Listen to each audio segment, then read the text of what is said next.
नमस्कार विद्यार्थ्यांनो, माझे नाव माधुरी राजभर आहे। मी तुम्हाला हिंदी हा विषय शिकवणार आहे। आज विद्यालय तुमच्या स्वागत करत आहे। आज जो आपल्या समोर व्याकरणचा धडा आलेला आहे त्याचं नाव काय आहे? मुहावरे। काय आहे? मुहावरे। आणि हा धडाचा हा पहिला सीझन आहे। तर चला बघूया या सीझन मध्ये आपण काय करणार किंवा काय पाहणार आहे। तर चला बघून घ्या। बघा, पहिले आपण बघणार आहे मुहावरे यांची परिभाषा। काय बघणार आहे? मुहावरे यांची परिभाषा कशाप्रमाणे दिलेली आहे किंवा कशाप्रमाणे आलेले आहे। तर बघा, मुहावरे अरबी भाषा का शब्द है। मुहावरे हा एक अरबी भाषाचा शब्द आहे जिसका अर्थ है अभ्यास आणि ज्यांचा अर्थ आहे अभ्यास। हालांकि हिंदी में यह शब्द रूढ़ हो गया है। हालांकि हिंदी मध्ये हा शब्द खूपच रूढ झालेला आहे, जिसका अर्थ है जनजीवन में प्रचलित। ज्यांचा अर्थ काय आहे? जनजीवन यामध्ये प्रचलित होऊन जाणार आहे। एका वाक्यांश जो लक्षणा या व्यंजना द्वारा सिद्ध हो। एका वाक्यांश जे लक्षणा किंवा व्यंजना याद्वारा सिद्ध होऊन जाणार आहे और सामान्य अर्थ न देकर आणि सामान्य अर्थ नाही देऊन विशेष अर्थ प्रकट करने में विशेष अर्थ प्रकट करण्याचा, जसे आंखें फाड़कर देखना, जसे एक इथे उदाहरण दिलेले आहे की आंखें फाड़कर देखना यांचा अर्थ वास्तव में आंखें फाड़कर देखना न होकर आश्चर्य से देखना होता है। जसं इथे एक उदाहरण दिलेले आहे की जसं आंखें फाड़कर देखना यांचा अर्थ वास्तवमध्ये काय होणार? आंखें फाड़कर देखना न होकर, नाही होणार, त्यांचा आश्चर्य से देखना होता है, त्यांच्याबद्दल काय होणार? आश्चर्यचकित पाहणार आहेत। तर याप्रमाणे जे मुहावरे आहे त्यांचं परिभाषा असंही प्रमाणे देऊन जात आहे। तुम्हाला कळलं की नाही? हो, तर चला अजून बघून घ्या। इथे बघा, इस तरह हम कह सकते हैं कि याबद्दल आम्ही बोलू शकतो की मुहावरे वे वाक्यांश आहे। मुहावरे जे वाक्यांश आहे, मुहावरे ते वाक्यांश आहे जो अपने सामान्य अर्थ से हटकर विशेष अर्थ का बोध कराते हैं।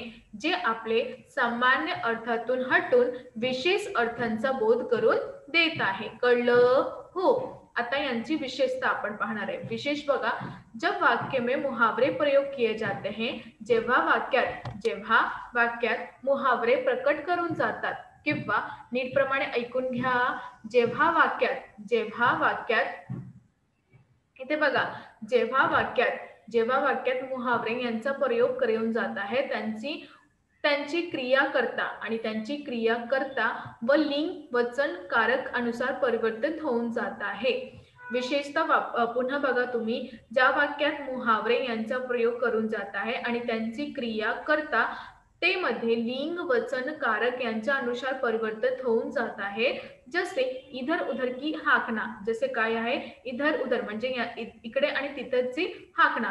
तर याबद्दल यांचं उदाहरण कसे प्रमाणे दिलेले आहे? पहिला बघा, रमेश दिन भर इधर उधर की हाकता रहता है। रमेश पुन्हा दिवसभर इकडे किंवा तिकडे यांच्यातून हाकत आहे की तिथे काय झालेलं आहे, तिथे काय झालं आहे। तर याबद्दल असंही परिवर्तन होऊन जात आहे। आता दुसरा बघा, उमा दिनभर उधर उधर की हाकती रहती। उमा जे आहे ते दिवसभर इथून तिथून भागत आहे किंवा हाकत आहे की काहीतरी असं म्हणतं ज्यांचा काहीही अर्थ नाही होते। कळलं? हो। तर चला अजून बघून घ्या। आता इथे बघा, निम्नलिखित मुहावरे व उनके अर्थों की उचित जोडियां मिलाइए। निम्नलिखित इथे उदाहरण दिलेले आहे किंवा मुहावरे यांचा अर्थ दिलेला आहे आणि त्यांचा आपण उचित जोड्या मिलायचं आहे। तर चला बघून घ्या। बघा कैसे मुहावरे आणि त्यांचा अर्थ, इथे मुहावरे दिलेले आहे आणि इथे त्यांचा अर्थ दिलेले आहे। बघा, पहिला काय आहे? अंजाम देना म्हणजे पुरा करना।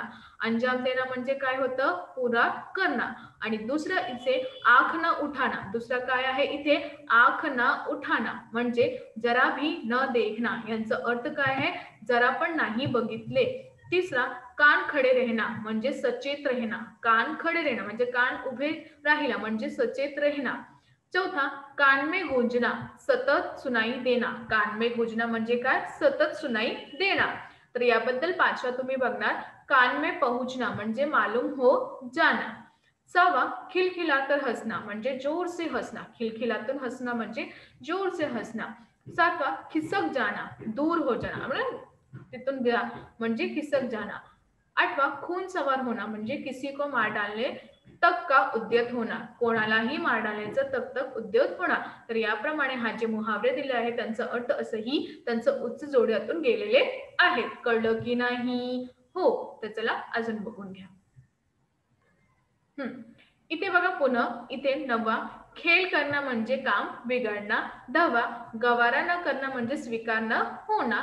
11वा गहरा छू जाना म्हणजे अतिवेदना अनुभव करना, अतिवेदना अनुभव करना.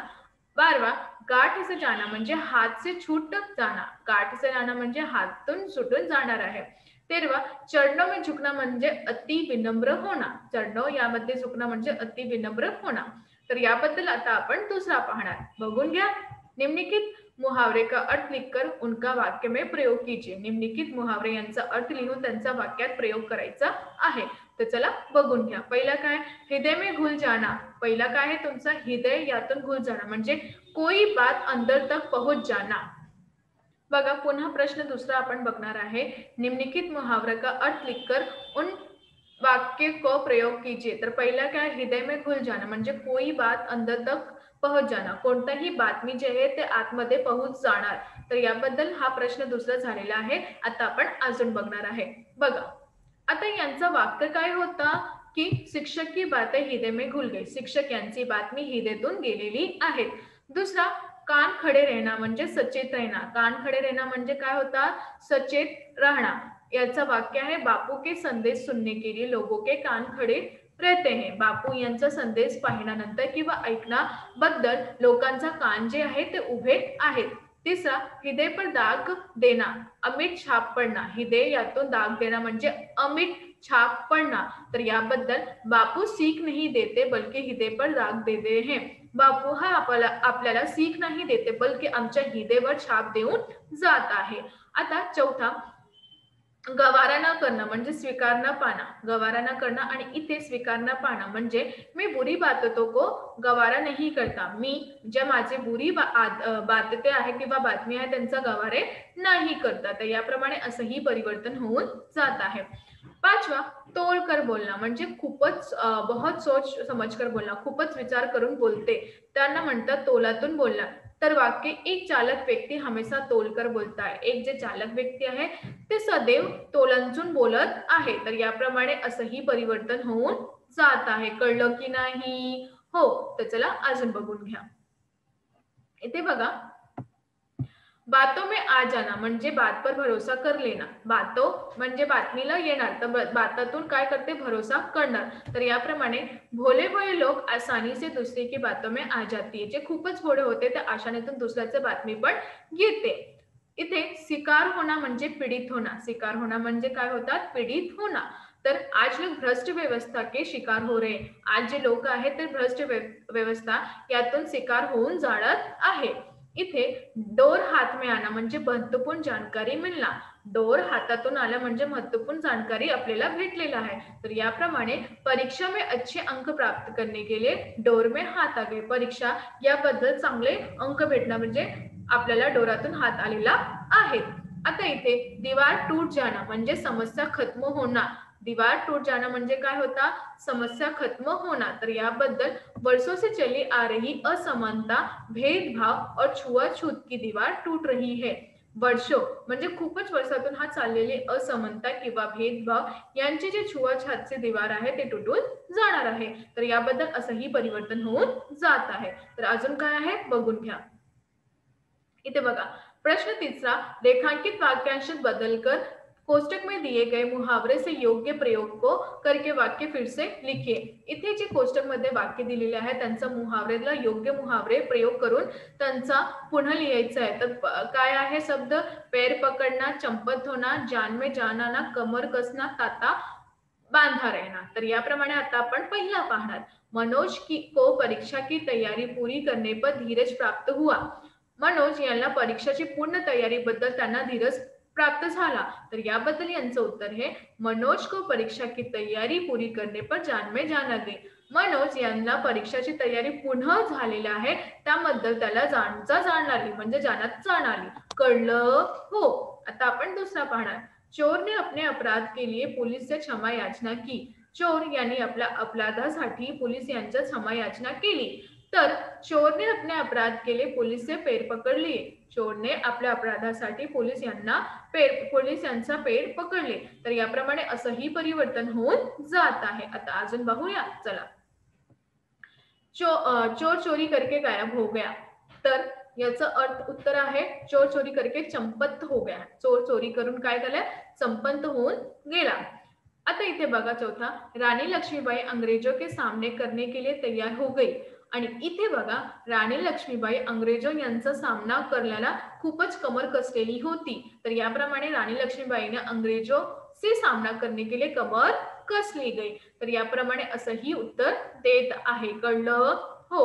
आता पाचवं बघा, महात्मा के दर्शन के लिए हमेशा लोगों की भीड़ लगी रहती है. महात्मा यांच्या दर्शन करण्यासाठी हमेशा लोकांची भीड़ लागलेली होती. तर याप्रमाणे महात्मा के दर्शन के लिए हमेशा लोगों का तांता बंधा रहता है. तर याप्रमाणे असंही करून देत आहे. कळलं? हो. तर आज आम्ही काय शिकलो, आज आम्ही शिकलो की कसाप्रमाणे हा जे मुहावरे आहे त्यांचा व्याख्या आपण पाहिले, त्यांचा आपण परिभाषा पाहिले आणि आपण हे पाहिले की जे एका वाक्यात आहे त्यांचा वाक्यात प्रयोग करताना किंवा त्यांचा अर्थ वेगळे आहेत आणि त्यांचा वाक्यात प्रयोग करताना त्यांचा अर्थ वेगळे करून निघत आहे आणि त्यांचा वाक्यप्रयोग करताना किती असं प्रश्न आलेले आहे जे आपल्याला लवकर नाही समजणार. तर त्याबद्दल आपल्याला कसं करायचं आहे, त्याबद्दल आपल्याला असं करायचं आहे की कशाप्रमाणे त्यांचा मार्ग शोधून घ्या आणि पुन्हा पुन्हा ऐकून घ्या. जेव्हा तुम्ही पुन्हा पुन्हा ऐकणार तेव्हाही तुम्हाला हा सगळं व्यवस्थित नीट प्रमाणे समजणार आहे. कळलं की नाही? लवकरच लवकर सांगा. हो. तर याप्रमाणे तुम्हाला मी पुन्हा एकच सांगत आहे की हा सर्वश्रेष्ठ जे मुहावरे तुम्हाला मी दिलेले आहे त्यांचा अर्थ किंवा त्यांचा वाक्यप्रयोग कसा करायचा हे पण तुम्ही बघून घ्या. मी अशा प्रमाणे केलेली आहे, पण तुम्हाला असं वाटत आहे की तुम्ही त्यामध्ये अजून परिवर्तन करू शकता तर तुम्ही करू घ्या. कळलं? असं नाही की तुमचं गलत होणार किंवा की तुम्ही करणार तेव्हाही तुम्हाला अजून येणार ना, तुम्ही नाही करणार तर तुम्हाला येणार का? नाही. तर याप्रमाणे मी तुम्हाला सांगत आहे की तुम्ही नीट प्रमाणे त्यांना बघून बघून लिहायचा आणि करून घ्यायचा. जेव्हा तुम्हाला कळणार किंवा समजणार तेव्हाही हा सगळं व्यवस्थित नीट प्रमाणे तुम्हाला येणार आहे. कळलं की नाही? हो. तर व्यवस्थित नीट प्रमाणे ऐकून घ्या, सगळं व्यवस्थित करून घ्या आणि ज्या अर्थाचा अर्थ तुम्हाला नाही कळणार आहे किंवा नाही समजला ते पुन्हा करून घ्या आणि ऐकल्या. जेव्हा तुम्ही ऐकणार तेव्हाही तुम्हाला समजणार किंवा कळणार आहे. तर याबाबत तुम्हाला मी पुन्हा तेही सांगत आहे की सगळं व्यवस्थित नीट प्रमाणे करून घ्या. कळलं? तर हा एक मोठ्या गोष्टी आहे की हा सगळं तुम्हाला कुठून भेटत आहे, हा सगळं तुम्हाला आस विद्यालय बरोबरही भेटत आहे. तर यांचा मान्य करा आणि तुम्हाला कुठेही बसून त्यांची विद्या तुम्ही ग्रहण करू शकता.